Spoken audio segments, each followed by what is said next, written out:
Yung ulo mo naman, di makita. Kawawa naman. Uy. Ganyan ba ang tamang pagtututbrush sa bata? Yes, ganun nga. As you can see, this is the right way of brushing the tooth of a baby boy. Like this. Nga, nga. Bakit ka naka-video to? Hindi naman baka mag-stiff neck yan na mabali naman leg niyan. Okay, say Baby, may nahihirapan ka o tin-torture ka. Brush the back of your tooth. Tut. Tang. Labas sa dila. Labas sa dila.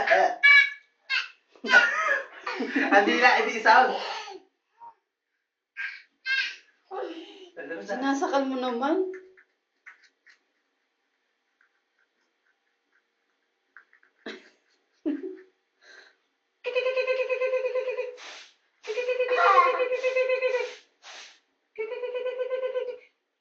Josh, ligo na.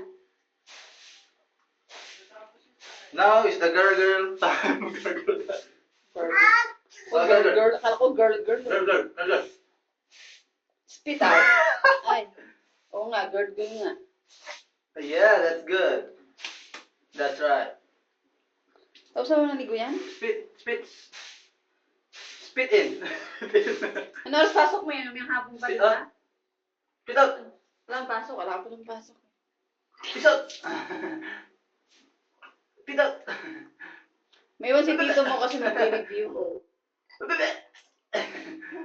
Bilisan naman.